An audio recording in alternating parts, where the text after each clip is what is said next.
If we haven't met before, my name is Josephine Clark, and I am a contemporary textile artist. Today I'd like to invite you with me on a trip, an experience of sorts, across my home in rural Cape Breton, Canada. I'll take you with me down the overgrown back roads and the rocky shores and all of the out-of-the-way beaches that I go to across Cape Breton. You see, these spaces often hold stories and remnants of our past that we don't always want to acknowledge. They hold pieces of our modern history that go hidden and unaccounted for, and I never cease to be dismayed by the things that I find here. And so I actively go looking for them. I look for things like this. I look for them in places like these, and I aim to put them back in a space of attention where they were previously forgotten. And this month, I'd like you to tag along with me. I'm creating a digital exhibition where you can tour the outdoor spaces and see the process of how I make this art.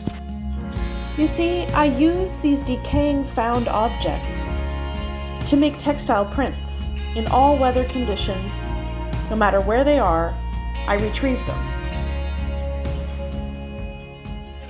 The context of the landscape that these found pieces occupy is also important.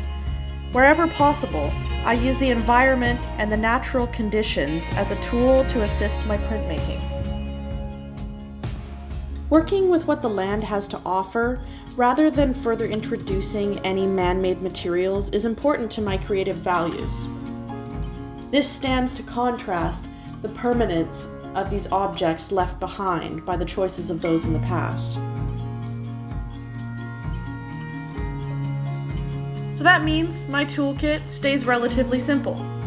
My toolkit means wherever my car can get to, whatever amount of fabric will fit in this bag, and some simple tools.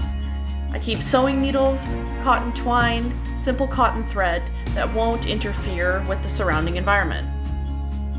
But the most important tool I have to make colors on cloth is what's already there.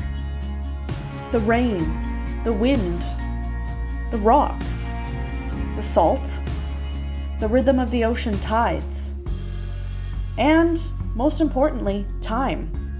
These are the tools that I have to make art from these found objects, to make art in tandem with the landscape. Sometimes that means calm waters, but sometimes that means choppy waves. It truly means being in the moment and embracing change and knowing that you're not in charge and you are merely a guest to the environment. So keep following along on all my socials. Find me on Instagram, TikTok, Vimeo, and YouTube, as well as my website. And I will have a VR experience coming for you October 15th.